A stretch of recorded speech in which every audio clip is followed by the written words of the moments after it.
Is this show gluten-free? No, honey. Without Chris, this is gluten full.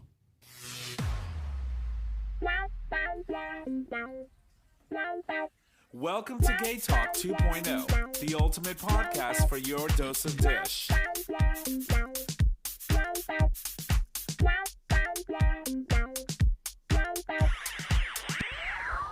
Good evening, ladies and gents, and welcome to another episode of GayTalk 2.0, an LGBT podcast streaming live on Digital Stream Radio, where you can access that live stream every Monday at 6 p.m.-ish Eastern Standard Time, and you can do so by visiting digitalstreamradio.com. On today's show, after a short hiatus, we're going to welcome back Dr. Evan Goldstein for this month's Tales from the Tail. Today's discussion will center around what he believes is the number one essential for successful anal sex. My name is Tom, and I am your host, and as always, I'm here in the studio with my friends, starting with the first one. Hey, y'all, Nick or Trish. And Jay.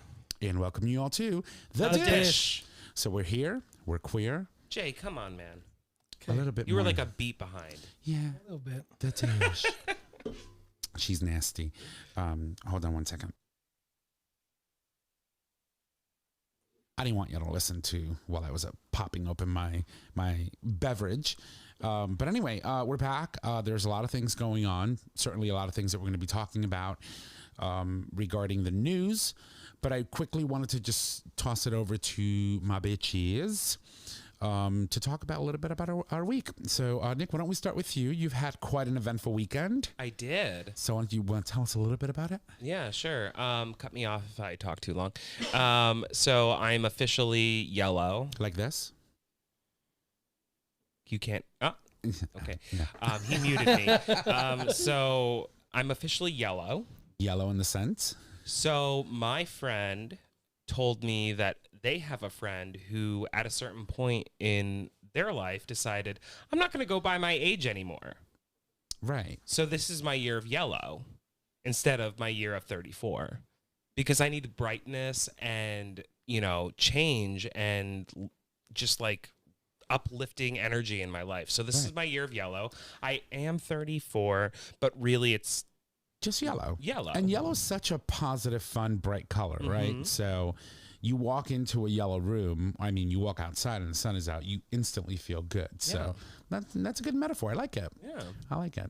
I celebrate anniversaries at this point. Right. It's my 9th anniversary of my 25th birthday. Right. Yeah. I think it was my 17th anniversary of my 25th birthday. Yeah, it was something like that. Yeah. It's a lot of years. But no, you guys took me out on Thursday. We had a blast. It was great. Right. And then I spent Friday with my older sister, who cooked me dinner, which was wonderful. And then I spent Saturday with my brother and sister-in-law, who we all know now are having a baby girl. And so they gave me a gift of $50 in my card. And I was like, oh, you don't have to do that. Thank you so much. Then they took me baby shopping and I spent $350. Right. So, yeah. That was my weekend. And then I worked last night. So basically they gave you a $50 discount. Kind of, yeah. Love it. But I had a great weekend. It was good to see my family and spend it with them. Not too crazy. I am a little tired, but good. And when it comes to babies, you always overspend. And for me, I know, especially with me, what happens sometimes is I go out and I want to grab a specific gift, but then I see that this also goes along with this. So it goes from a $50 gift to $250 real easy, real quick. So quick. So fast, super quick. Yeah. The important thing is that, although you're exhausted and you did a lot of running around the state this week, it was your birthday and you had a wonderful time. And, that speaks for itself, right? Because last year, really, our birthdays weren't really that eventful. They were meaningful because they were small and intimate. But this year, you really got an opportunity to do a little more, which is great. Yeah, it was great. Yeah. What about you, Jay? Busy. She almost died in the Delaware River. Literally. So so let me see. Saturday I went to a bridal shower, and then from a bridal shower in Shelton, I drove up to East Haven to a quinceañero picnic. Okay. And then we were supposed to drive up to Middletown, New York. Did you see that commercial about the quinceañero plus one? Yeah. Have you seen it? Yeah. No. So the poor girl, she couldn't have her quinceañera because of COVID. So in 2021, they're celebrating her quinceañera plus one. So it was 15 plus one. Oh. Instead of Sweet 16. Right. Yeah. So, because, you know, I think here in America, they celebrate Sweet 16. In most Latin American countries, it's your 15th birthday, which is sort of kind of like your introduction into Society. womanhood, etc. Yeah. So, yeah. Anyway, go ahead. So, yeah. So then we did that. And then we were supposed to drive up to Middletown, New York to then leave in the morning whitewater rafting with my wife's family. But I drank a lot. Of course you did. And like at 10 o'clock at night, I was like, we're going home. And my wife's like, okay, we'll pack and leave. And I was like, okay. And she turned around and I was in bed. And I was like, no, we're going to leave early in the morning. I'm done. I ain't driving anywhere. Because even though I wasn't driving up alone, I'm sure everybody else was going to fall asleep. Because everybody had been active all day, drinking, you know, doing events. I was like, nah, I see myself. It's a 2-hour ride, you know, hour and a half. I'm going to be exhausted by the time I get there. And then we did the whitewater rafting on Sunday. Had a blast. I hurt my finger. So, She's all bandaged up. Yeah, they got me. She's pricked up, bandaged up, and, you know, he's got to exercise the finger. I got to exercise and put some ice on it. Nasty. Other than that, not bad. That's good. I'll get my finger game on point now. Do you though? You're going to need a lot of exercise. Yeah.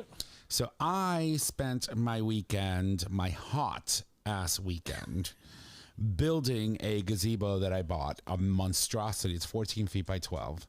And we decided to build it Saturday. I woke up at 6 in the morning, took down all my string lights and everything, and then started building this thing. She got up early. She was really feeling productive. Thankfully, my friend Paul, you know, who I'm friends with at the bar and who's been coming over on Fridays for bingo, you know, he was like, hey, dude, you know, he works at Home Depot, so he knows how to, you know, build these things. He works where? No, excuse me. He works at Lowe's. Sorry, not Home Depot. Well, I was going to say Homo Lowe's. Depot, but...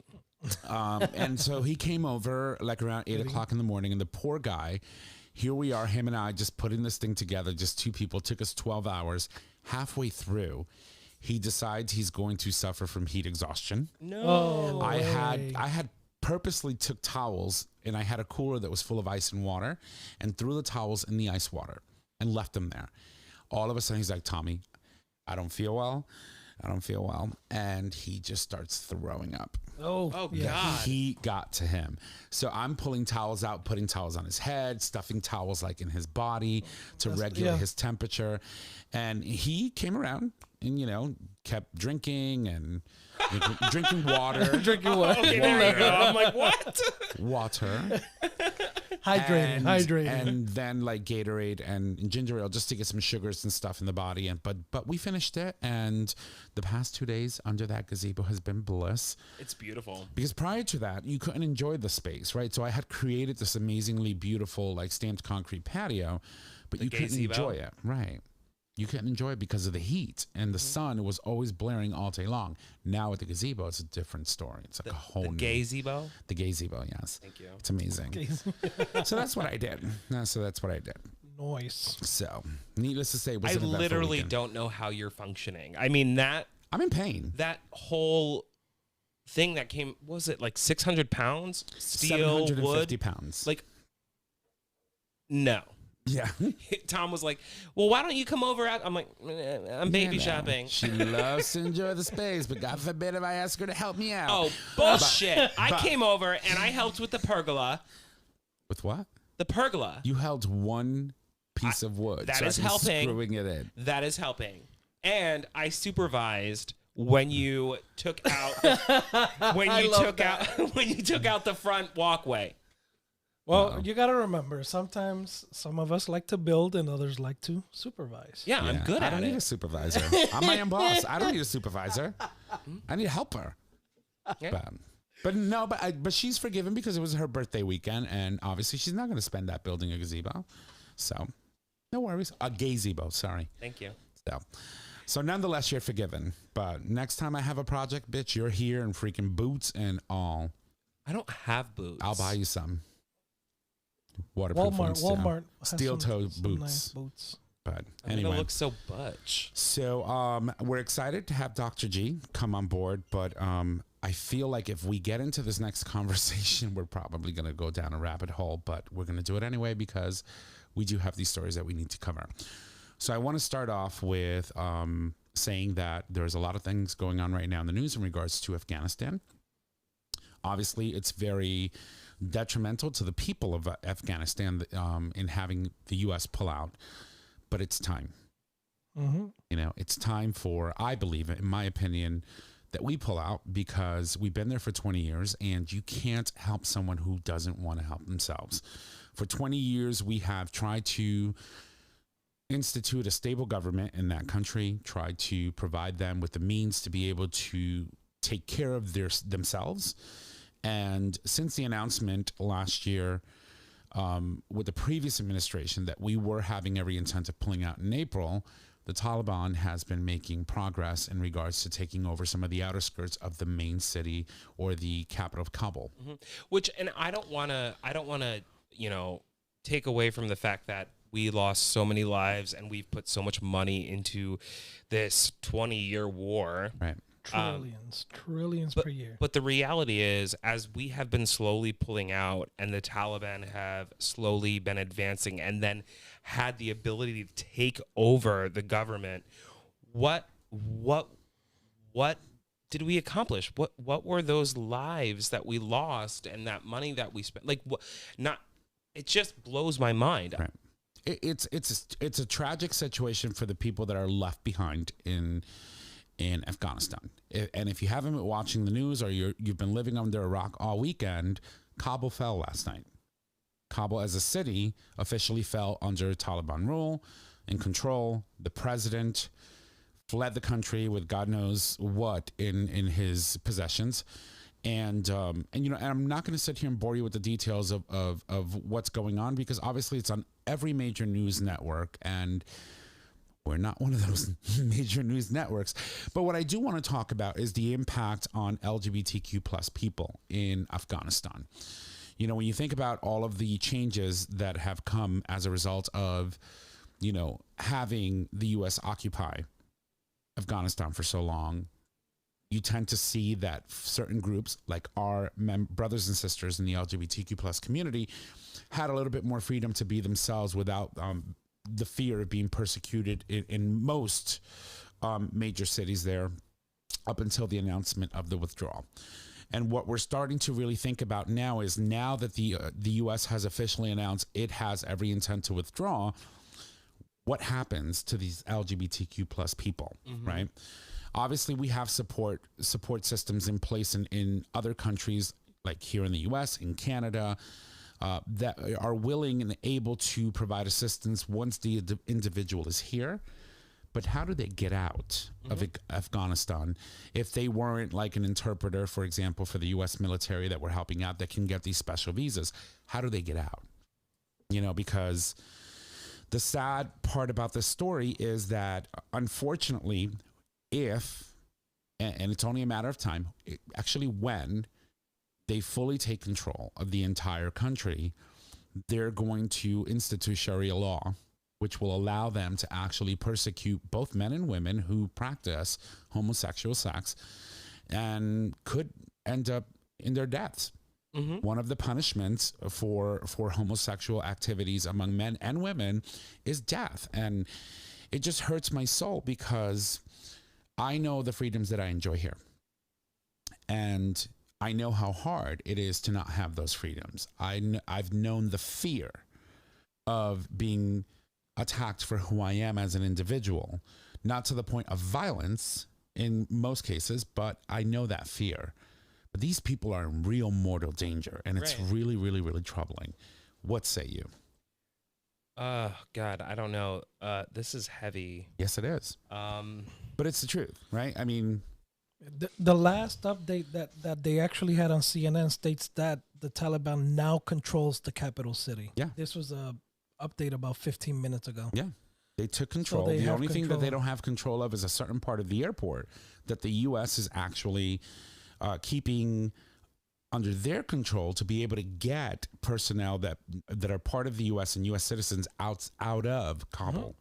Yeah, and they did state, that it says here President Biden admitted that the collapse of the Afghanistan government unfolded more quickly than the U.S. anticipated. Right.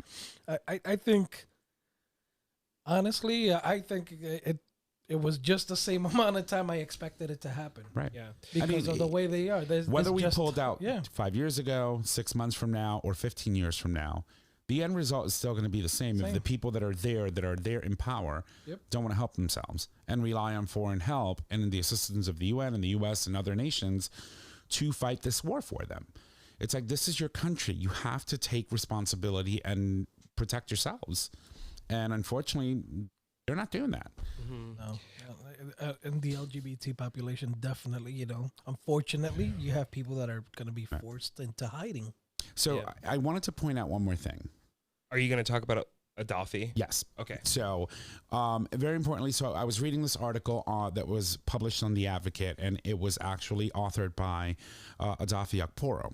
And Gaddafi actually was one of our guests. And he's amazing and doing amazing work. Amazing work. He himself was a refugee from Africa. He came from one of the Western nations in Africa and actually came here as a refugee and started this network, which allowed refugees to actually find resources once they arrived here in the U.S. or in Canada to be able to find safe spaces and programs to assist them in acclimating to their new spaces. Wonderful, wonderful, wonderful guy.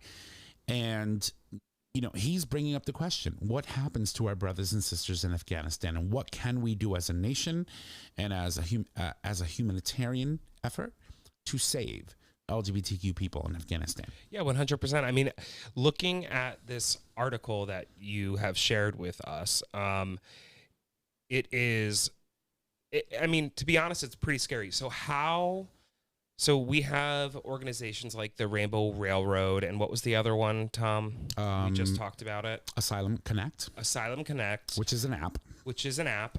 Which can help facilitate getting these individuals out. But I don't want to take away from the LGBTQ plus people, but it's not just them that need to get out right now.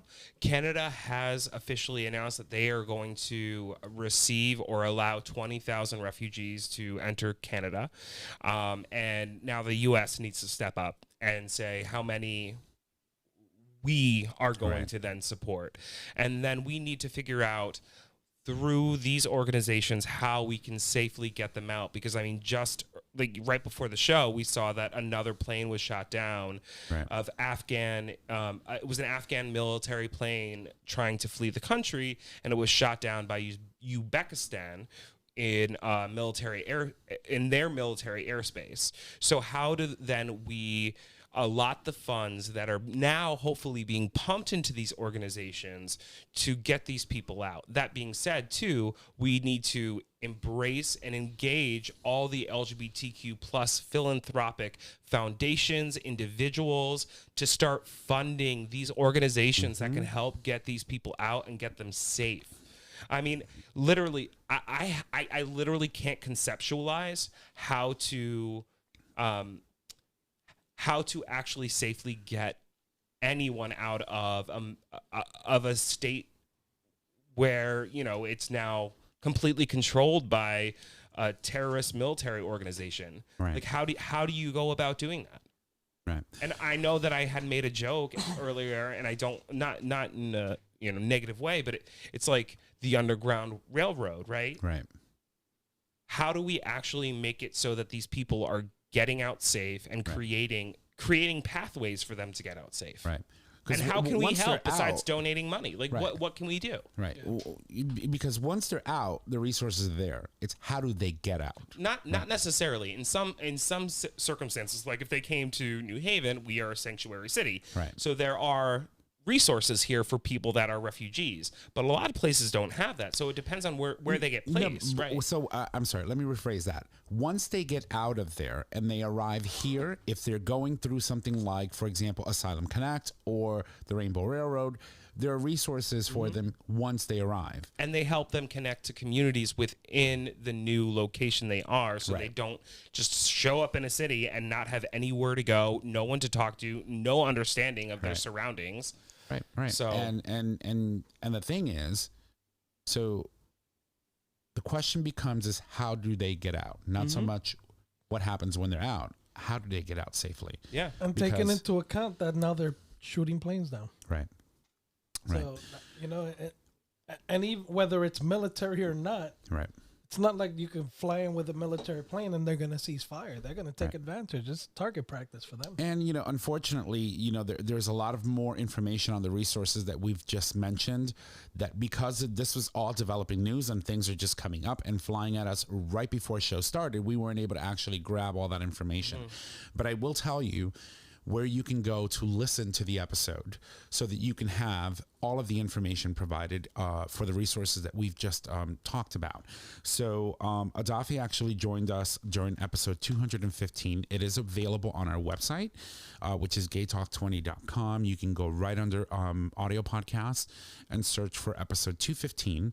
And within that episode, we really talked about and described a lot of the resources that are available for anyone who's looking for assistance in regards to being able to find resources once you leave a country as a refugee.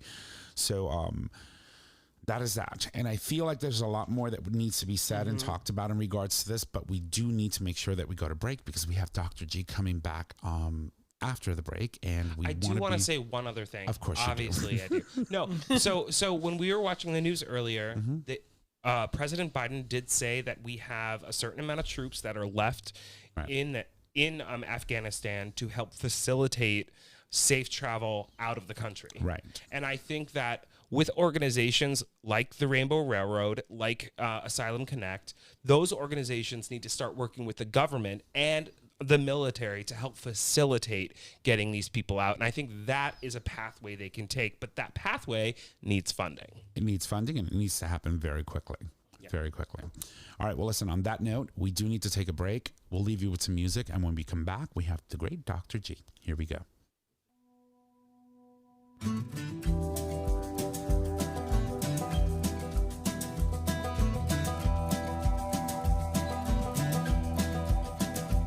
She was waiting by the back door, said, babe, we gotta leave town.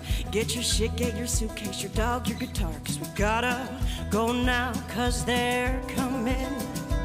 Well, they know our fucking names, yes, they're coming, just the same. Well, I know you don't want to leave your life. You've had some blood and tears, little joy, little strife. But they're coming, well, they're coming down the road, yes, they're coming, truth be told. And don't forget the whiskey, and don't forget your history. It was never their land in the first place, but they're coming just the same.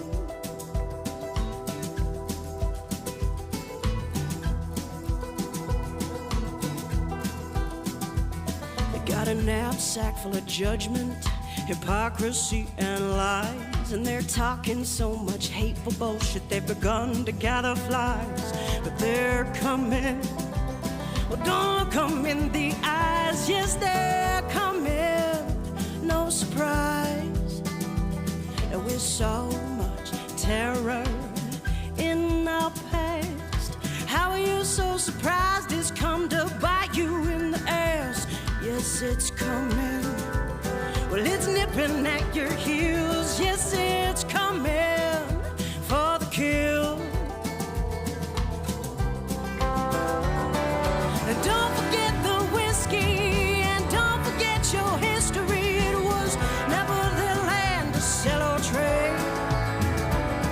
No, don't forget the whiskey, and don't forget your history. It was never their land in the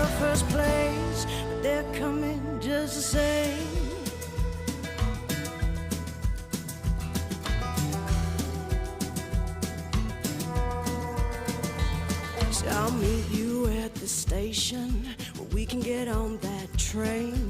Head out to the wastelands where we can change our names. 'Cause they're coming. Well, they know our fucking names. Yes, they're coming. Just the same. Just the same. Just the same. Just the same.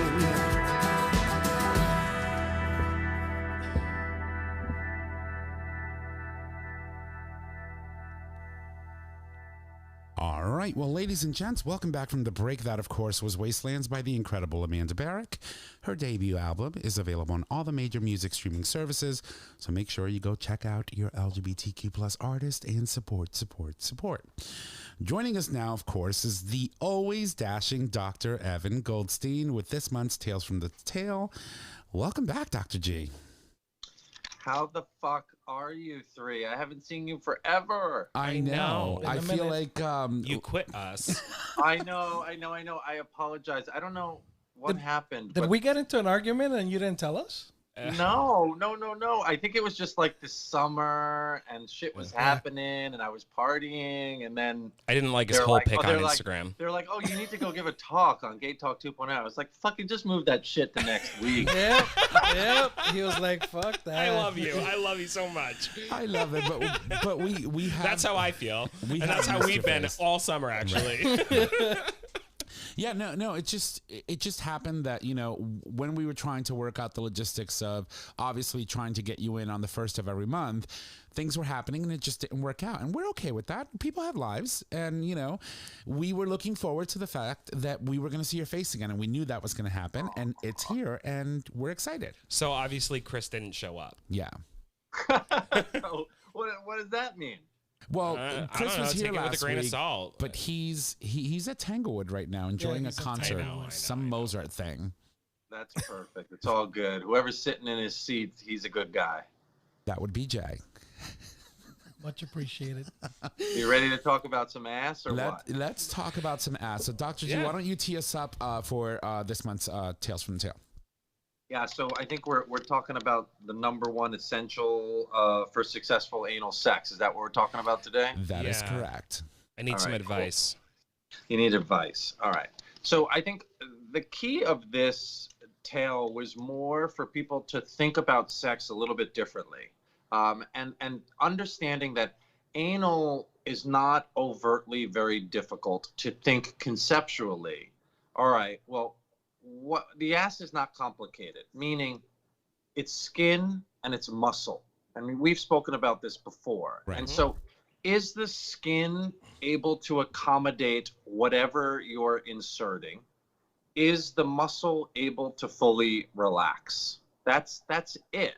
Now, a lot of people come and see me with injuries, the most common being what's called an anal fissure, which is a tear, and we've spoken a lot about that. Mm-hmm. Now, in this story, we see a lot of issues with kind of the world not understanding specifically anal sex and gay sex in terms of how they're delivering healthcare. And so today I had two people from middle America where they just don't have access to the right appropriate sexual care.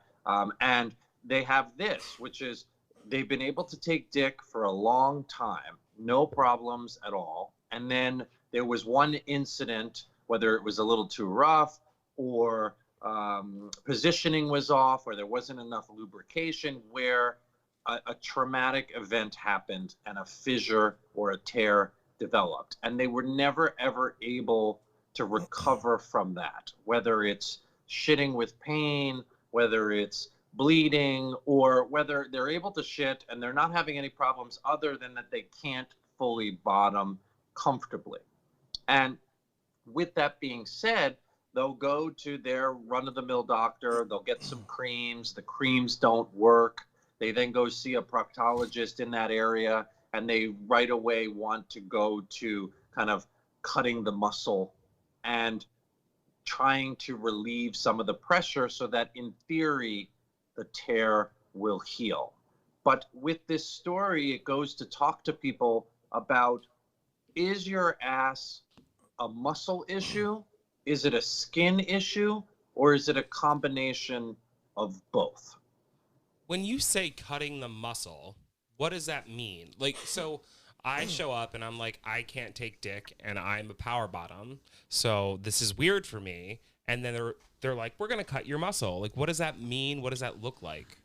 Yeah. So if you think of like the heterosexual world or just the non-anal world, okay? Let's say someone's taking a shit and they tear. A lot of the times the reasons why they're tearing is because their muscle is so tight.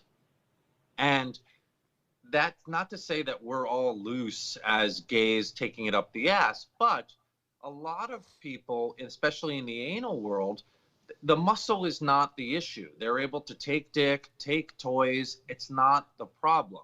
What is the problem is that the skin in the area is very thin. And when we're having sex, if we're having sex, certain positions, whatever, without lube or bigger toys or fists, what happens is the skin can split and tear and basically cause a cut that's not healing. Mm-hmm. Now, if you're a straight guy or gay guy that doesn't take it up the ass and you have a fissure, if you go to a proctologist, they're going to put you on some creams to help that muscle relax and hopefully allow the tissue to heal. But if with medical treatment it doesn't improve, their next step in the algorithm is to decrease the muscle pressure. And by doing that, for most of them, it's cutting the muscle. Does that make sense? Right. Yeah. No. So, but you would not normally suggest that, though. No, I haven't done it in 12 years because there's other ways around it. One being Botox, which relaxes the muscle in a better way than cutting the muscle, and it's temporary. But for our community, it's not the muscle that's actually causing the issue. It's the scar tissue, it's the friction of the buildup of tissue that when you're trying to have sex, it basically pulls the tissue in and out and causes so much friction in the tissue that the tissue cuts or doesn't heal. So this was going to show that here we are again over and over. One, I make mention of saying the reality is that you got to first find a doctor that actually takes an appropriate sexual history. Mm-hmm. If you're going to a proctologist for, let's say, a chronic fissure, please make sure that they ask you about your sexual history and where and what you're doing. Because if they don't, then clearly they don't have the mindset of understanding the right way to take care of the ass, specifically as it relates to your sexual history. So that's really number one. I have a quick question before we go any further. Now, cutting the muscle, does that affect the anus dramatically? Is there any complications that you would expect from that? Very good question. So one of the biggest complications that you see with cutting the muscle is what's called incontinence. Now, most of the time, you don't see overt fecal incontinence, though definitely it can happen where, you know, you're walking down the street and you can't hold it and then you shit. A lot of it is more a little bit of leakage. A lot of it is more of like, let's say gas, where like you can't really, you know, you go into the gym, you're lifting weights, you fart, you know, from that. Okay. So the realistic picture is that lateral sphincterotomy is a cut of the muscle, and it should be not utilized in the gay space, in the anal space. If someone is offering you a lateral internal sphincterotomy, which is a cut of the muscle, I usually tell people, again, walk out. Mm-hmm. Or listen to what they have to say, then do your research to really make sure that that is indeed going to cause resolution of your problem. Because today, I spoke to two people on the phone where they had that cut and they were told that by doing that cut, their fissure would heal.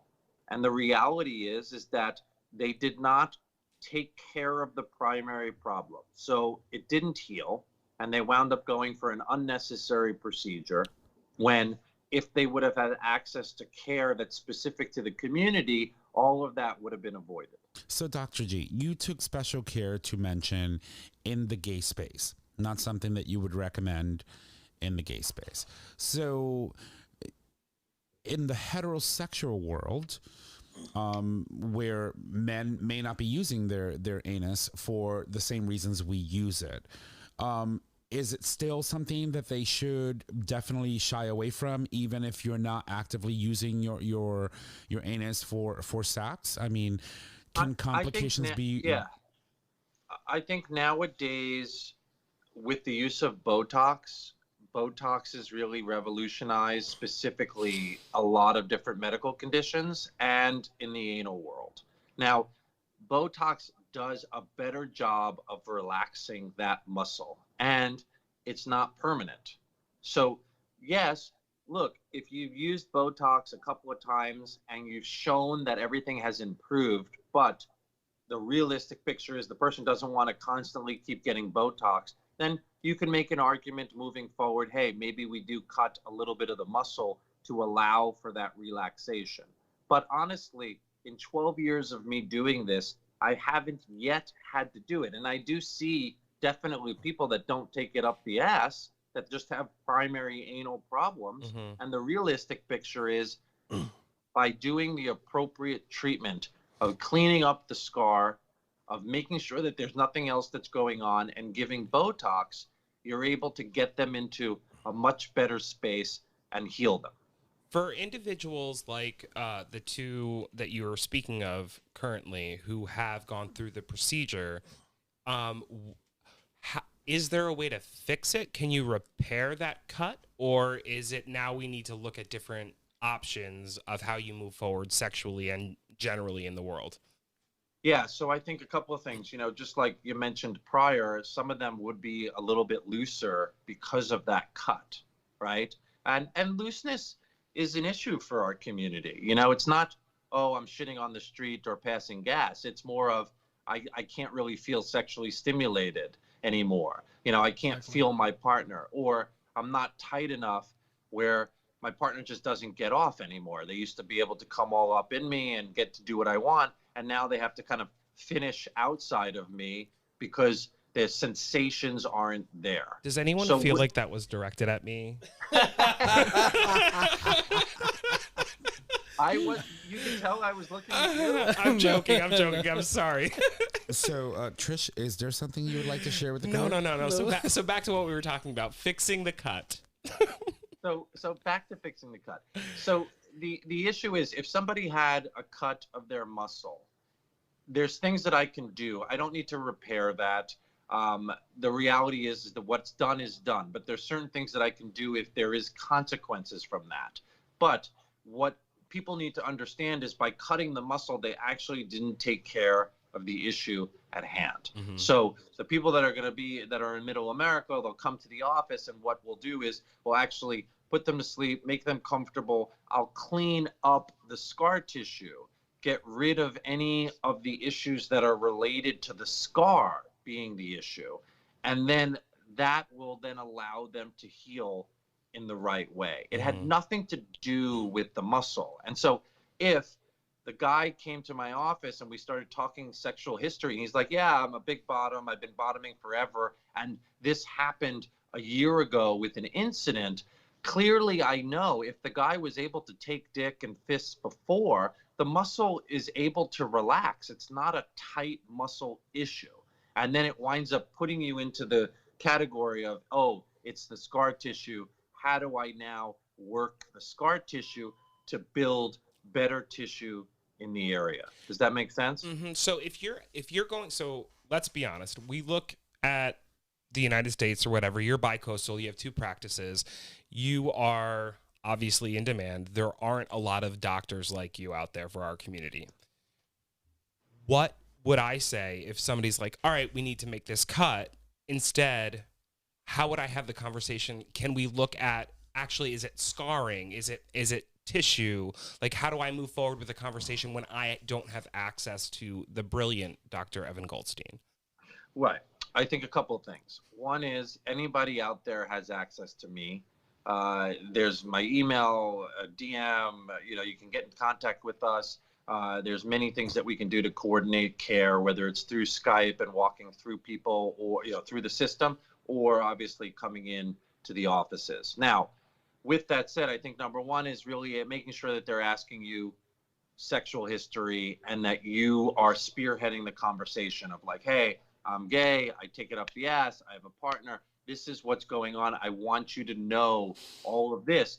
Do you take care of clients like this? Do you see clients? Are they able to bottom again? What type of work do you do as it relates to the community? If they're able to give you points A, B, and C and hit it to the point where you feel confident in what they're able to do, all the power to you. Now, then the next phase is, okay, well, let's talk about the surgical options. And if they start talking about cutting the muscle, then I think one is you start to say, okay, well, what are some other options? Considering that I was able to take dick for many, many years, I don't feel as if, and you can say, hey, GayTalk 2.0 taught me that it's not a muscle issue. What are we actually going to do for the scar tissue and the issue at hand? A lot of people have extra skin in the area, or they're super irritated in the area where there is a cut. And it just starts to become a chronic ailment where it really needs to be spearheaded in the right direction. And if they're not willing to talk about gay sex, if they're not willing to talk about other alternative options like Botox and treatment of the scar tissue, then they don't know what the fuck they're doing. Right. And the reality is that you say, thank you very much, and then you kind of coordinate where and what you can to kind of get through it. Mm-hmm. And I work with anybody. This is not, most insurances cover all of the work that we do. We try to we understand that people are traveling from all over and have to get, put up in a hotel, etc. So we try to bring our costs as low as possible, because, I wish there were other people that were doing what we do, because obviously there's a huge amount around the world that is lacking as it relates to access to appropriate surgical care. And I think that that's what's so great about what we're doing here, and we talk about it all the time, is the goal for me is, I'm busy as fuck. So yes, okay, great, I drum up business. But the reality is I want to educate people and practitioners so that everybody has access to the same care that we're able to give in New York and to have it locally. So that actually brings up a really good point. I wrote down two things, cohort and education, which is what you just brought up, right? Are you working with other doctors to educate them? Are you trying to develop a cohort of doctors that have this knowledge around the country, around the world? Yes. It's hard because, everybody wants to do heart surgery or crazy cancer surgery and do ridiculous operations, to try to find somebody that's either gay and out or really LGBT friendly and want to go into LGBT specific surgical care. It's very difficult, so what we're trying to do is, there's definitely some people that I work with in other countries that are trying to spearhead this. We really want to try to consolidate everybody's practice in a way that starts to standardize how people are treating certain ailments specifically to the community. And also, obviously, yes, start to educate practitioners. I think what I have found is that the training is so lacking that I need to just go direct to the clients and the patients to educate them directly. Because at the end of the day, it's very hard to find surgeons that are going to actually change their practice to fit the community. It's sad, and it's a struggle. Do you find that you get pushback from other practitioners in regards to the work that you're doing and what you're trying to do for the community? I think that they were trained in certain ways, and the ways that they were trained is so antiquated that their style does not even take into account sexual practices. It's so sad. If you have a conversation with them, their approaches are not anywhere near an understanding of what you and everyone in that room would know. You guys know more as it relates to, is it the skin? Is it the muscle? What's restricting it? Were you able to have sex before? What are the things? You guys know more than what most people do. And the reality is that what I do surgically is not very difficult, but if you don't have the concept of, well, communities are using the ass for X, Y, and Z, whether it's toys, whether it's cock, whether it's fists, whether it's double penetration, you and I can't even have a conversation like this probably with any of these practitioners, because they're not even there. They're not even within the sphere of understanding. Does that make sense? Yeah, some of them may even have biases against people of our communities, and may be reluctant to even treat individuals. I think it's a huge issue. It is a huge issue, and I am very hopeful though, because obviously a lot of universities are starting to bring sexual education into not only college age kids but into the medical side. There's a lot of new pushes specifically to really start talking about all of these issues. And, I've been very, very focused on creating the practice, right? But now I'm really starting to say, all right, well, how do we start to educate practitioners and individuals and really start documenting what I'm doing so that now people can start bringing that into their own practices in a really good way that's going to help, even if you're in Middle America or other countries. How do we now start to create and document this so that people are starting to think differently? Right. Do I smell a Professor Dr. Evan Goldstein in the near future? I don't fucking know. I'm so spread thin all over the place. It's ridiculous. What I'm hearing is that you need to hire me and we need to start a bespoke foundation.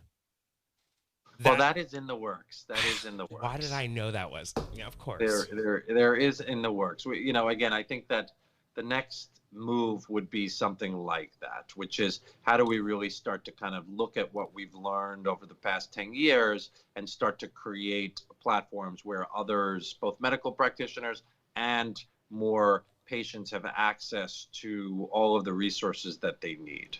And you have 10 years of research to back up everything you're going to present. So that's totally. I think that, it's hard because I'm not part of a crazy big academic institution. I actually worked to, academic institutions. It's a different game, right? Yeah, you're doing grant work. It's a whole different spearhead of knowledge in a different way. For me, it was, all right, how do we just keep getting people into the office to get them better? And it's very difficult to do both. And so now we're really working towards achieving that goal. And it just brings us back to, it's a straightforward procedure. The things that I do are not overtly difficult. It's just understanding community-based practice and what do you need to do surgically to get people back to the dick, right? Mm-hmm. That's the basic end of it. When the disconnect is there, when you can't take what you want when you want it, it becomes a huge fucking problem. Right. And for people not to know that, for people not to respect that and understand that is, I think, a travesty. And people should never go into any situation and feel when they walk out that someone doesn't understand that. Right. Well, I also think it's really important too. I mean, you're talking about, sex education at the collegiate level, but I took sex ed in high school. No one ever told me about anal sex. Like, we need to find a way to fund and educate teachers so that they're teaching not only penetrative heterosexual sex, but what it means to be gay and what it means to your body.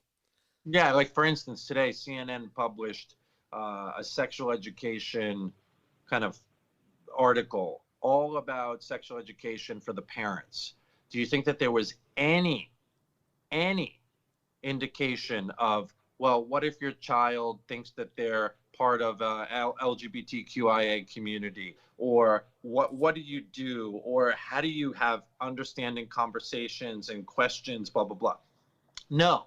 And yet you have Don Lemon and Anderson Cooper, who all take it up the ass, who are really, really huge spokespeople for our community. And yet here we are again and again, we're feeling marginalized for discussions that should be very, very, very straightforward. Mm-hmm. And I think, again, I don't know about getting into the high school level, because high school is very difficult because parents are still so much involved. And I don't know in our lifetime if we're ever going to get a true gay sex platform in high schools. But that was my approach of, well, okay, 18 and older, we're in colleges. How do we start to, this is when people start exploring. How do you, and you're able to now actually have appropriate conversations of sexual education to hit all the different marks. So that was my approach, was saying, okay, college. Yes, of course. I mean, my kids are growing up, and I have so many friends that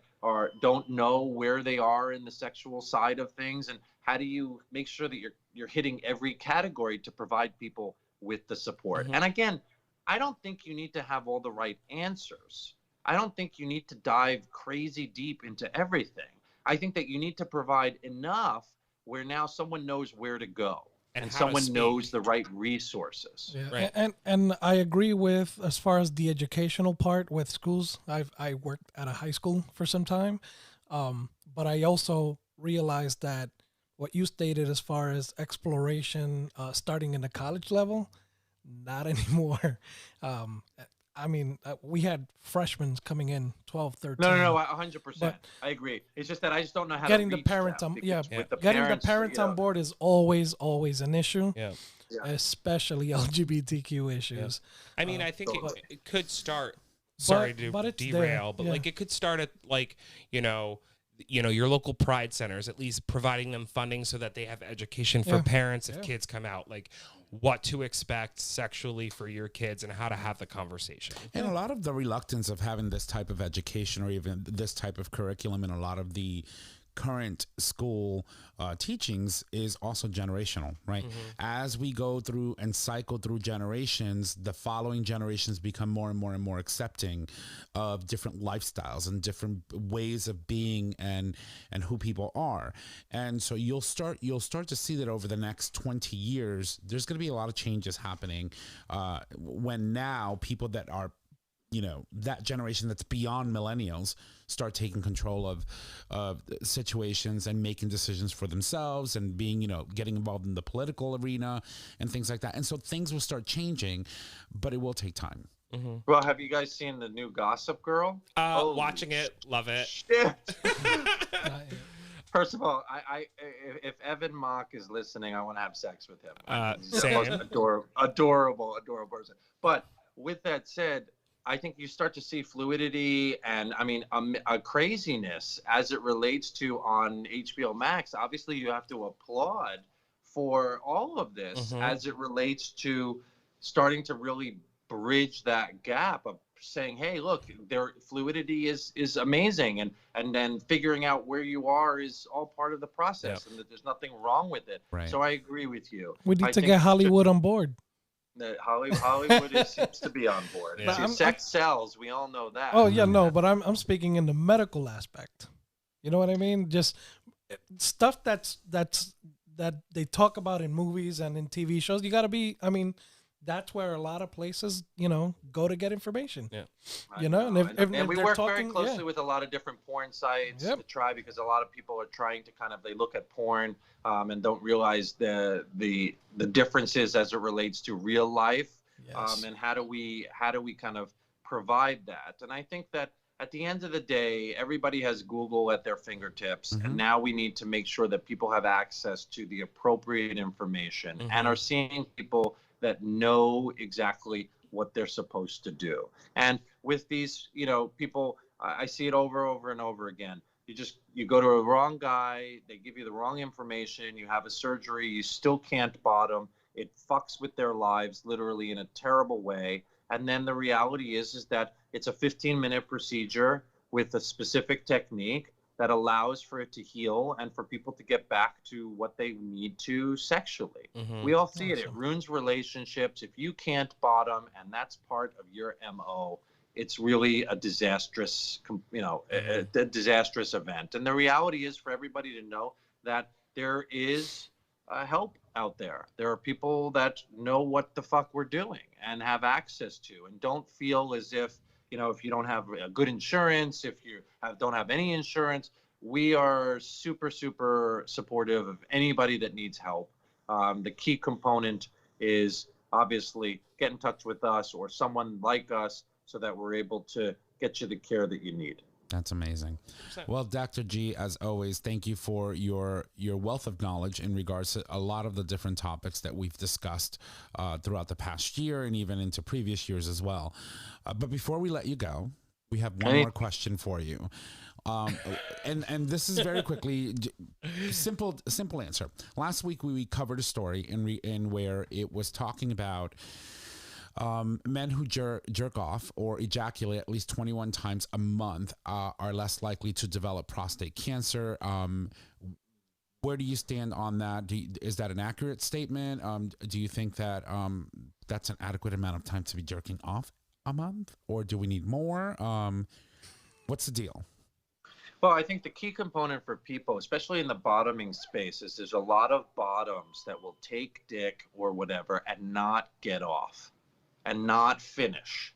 And what happens is that, and we've spoken about this before, that the prostate gets so engorged with fluid where you start to develop what's called prostatitis, where the prostate can be significantly irritated, inflamed. Some people have pelvic floor pain, or they feel like they're kind of sitting on a bike seat and there's something that's super, super tight. And they just can't pinpoint what it is. And the reality is a lot of times it's the prostate getting irritated.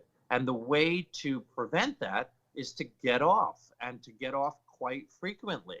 We speak a lot of, 3, 4, 5 times a week. Even if you don't feel sexy, just please dump out the prostatic fluid that is there. What happens is when things stay stale, they stay stagnant in the prostate. And what happens is that you start to see that your cum can be a little bit more yellow. It's not as white and bright. Sometimes it's brown, or it could even look a little bit bloody where it has a little pink streaks in it. And that is all to show that there is a lot of times inflammation in the prostate. So the studies that you're showing make sense. The reality is that it's just a pump system. You have to keep the pump going. And so, yes, jerking off quite frequently will help that. And also on the bottoming space, you have to understand that when we're taking whatever, a lot of time it's hitting the prostate. And when it hits the prostate, many people, they don't feel comfort in that. It doesn't feel very good. The key is obviously to kind of rub and kind of really be more of a gentle massage against the prostate, not taking a beating. And a lot of these people will take a beating on the prostate and they won't actually then release the fluid. And so I usually tell people like that, look, you got to get off. Even if you don't feel like it at that moment, when you're showering, cleaning up, whatever it is, make sure you dump that load, because the reality is that the prostate's going to be engorged, cause problems. And we know that chronic prostatitis can lead to prostate cancer. So I think that you're right. The reality is you just got to dump the fucking load, bro. So basically, yes to milking the tit. Dump the load, bro. Dump your load, bro. I think we have the title for the episode. Well, Dr. G, as always, you're incredible and amazing, and I thank you for your commitment to our show, and it's great to see your face once again. Oh, you guys are awesome. Listen, enjoy the rest of the summer. Nice tan, by the way. Oh, I'm working it. Yeah, we know you're working it. It's I got working. too many grays. Do you see the grays? Oh, though? no, that's working for you, too. Yes, it is. Oh, you like that? Yeah. All of it's working. Yeah. All of it's working. Listen, you guys are my number 3 fans. All right, well, don't forget, if you do start a foundation, I want to run it. Anyway, so thank you so much for your time. All right, guys. I love you all. All right. Talk to you guys soon. Thank you, Dr. G. Bye. All right, well, ladies and gents, that was the incredible Dr. Evan Goldstein. I love that man. I really do. I really do. He's just such a wealth of knowledge. And, the beauty is, and the uniqueness about what he does is that when we're talking about gay sex, when we're talking about, things that specifically impact our community. COVID. Sorry. He is taking an approach in where he's actually looking out not only for your health, but also in conjunction thinking about how that impacts your sexual life, which is important because your sexuality drives your self-esteem, how you feel about yourself, your energy. And if one is out of whack, the other one's going to be affected. So either way, you know, they're both equally important. So that's amazing. That's amazing. And you got validated. Yes. I know. Well, I mean, I personally didn't get validated. I just wanted to make sure that, you know, some of the things that we share on the show are legit, you know, that make sense. And I'm not a doctor, so I can't tell you, yeah, go blow your load, you know. I mean, I remember the title. I mean, you can tell anybody to go blow their load, but. Right. So I remember that the title itself that that we had used to talk about, you know, the show in itself was, you know, jerking off may actually save your life. I think it was something like that. I can't remember exactly what it was that I, let me see here. Where was it? It was last week.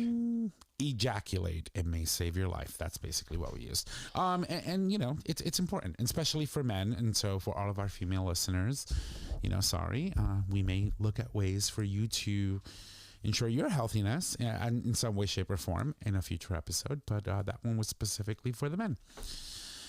All right. Well, shit. We've got a couple of things here. Nick, you had a story in regards to the Gill Foundation. I did. Why don't you talk about that, and then we can wrap it up. All right. So we were just talking about the potential of the Bespoke Foundation, which I think would be amazing. But the Gill Foundation grants $500,000 to a group called Gender Cool to help trans youth. Now, the Gill Foundation contributed this money, and this organization is a gender non-conforming youth group. So this is a group started by kids. And the grant was intended to execute a national public education and storytelling campaign featuring trans youth and their families, helping to counter attacks on these young people, raise awareness of the need for non-discrimination practices. Now, the Gill Foundation, which I did not know much about, their mission is to secure equality for LGBTQ Americans. So I'm sure that there are a lot of organizations out there that are LGBTQ focused that are applying for funding through this organization. So if you are a philanthropist out there and you're looking for a good organization to donate to, check out the Gill Foundation. I did also want to point out that this group, Gender Cool, I like that name, Gender Cool. Mm-hmm. So Gender Cool was inspired by the powerful, positive experience of one family. Jen and John are the parents of 4, including their daughter, Chassie, she, her, who proudly identifies as transgender. In 2017, their search for positive stories about transgender, non-binary kiddos like Chassie turned up nearly empty. They could count on one hand the positive stories they found that focused on who these young people are and who they are as talented, amazing individuals and leaders. In a stark contrast, it took 5 seconds to find a tidal wave of misleading, sensational, negative content about these amazing young people.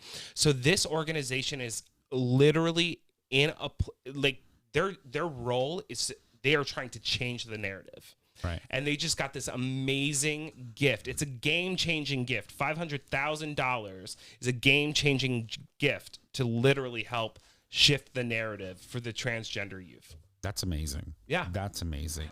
This is the power of foundations. And like, if you look for them, the money is out there. Right. The people have the money and they're giving it to organizations. If you look and you research, you can really find ways to support the things that you care most about.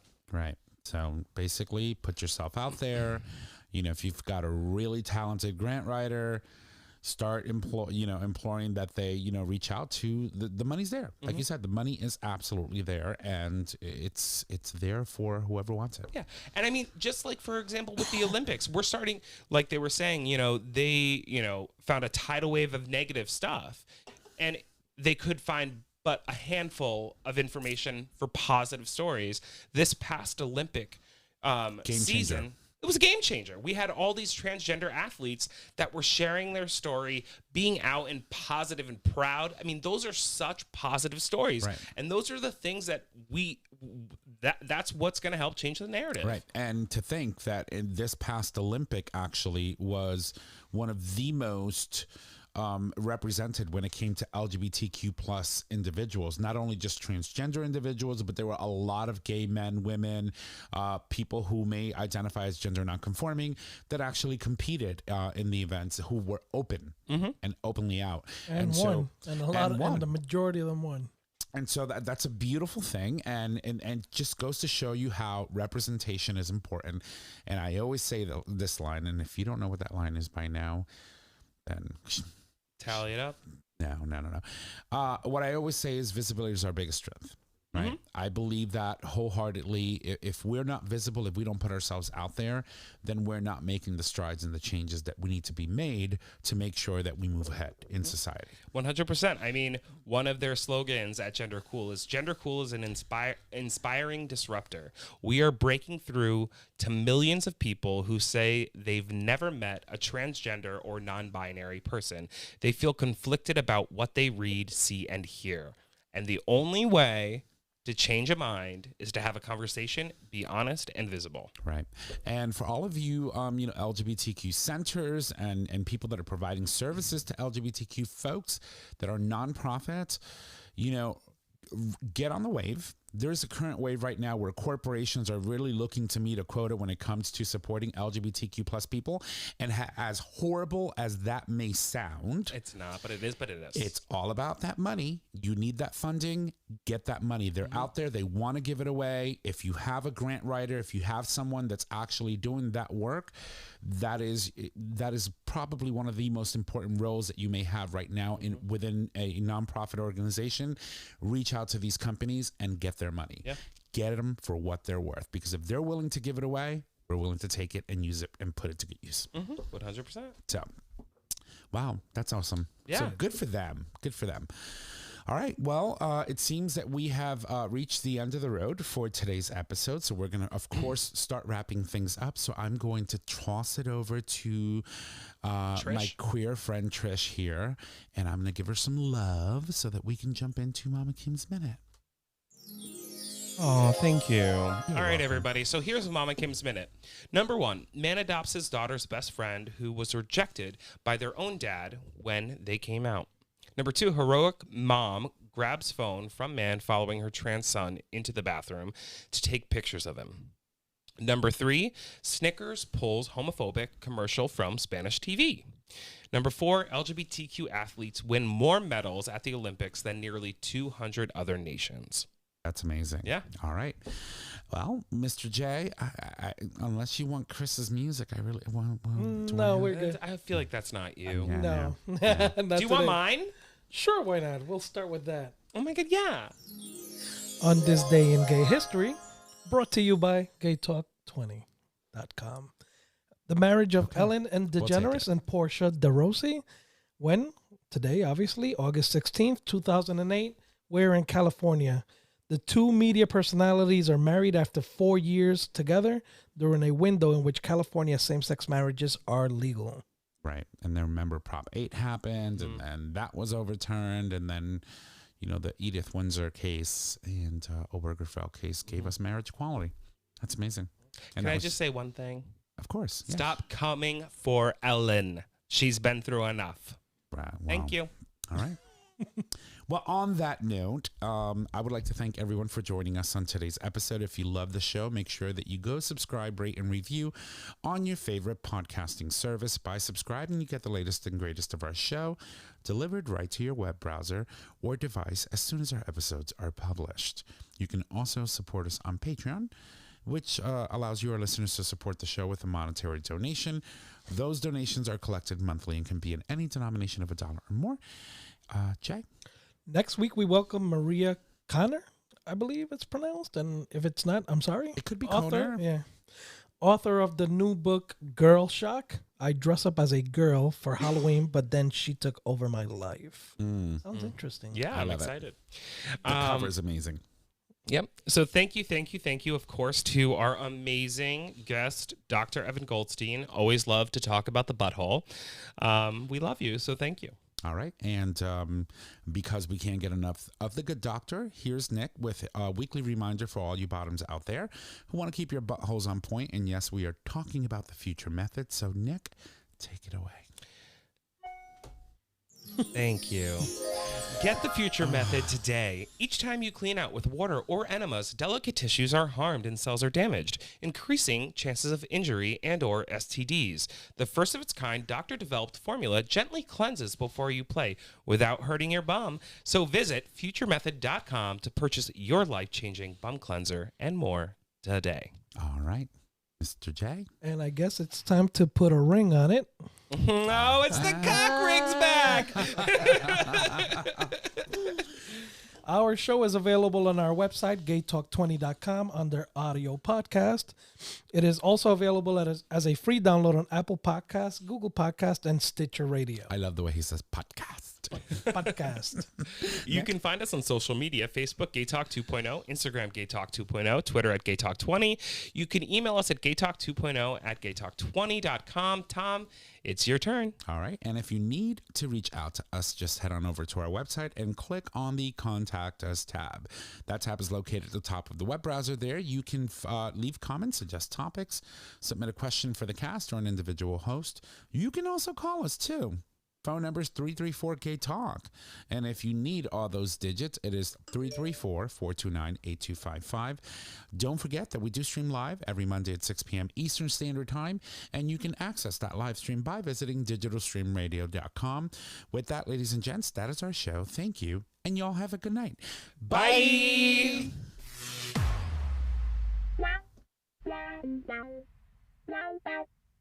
Thank you for listening to this episode of Gay Talk 2.0. Tune in next time for more dish.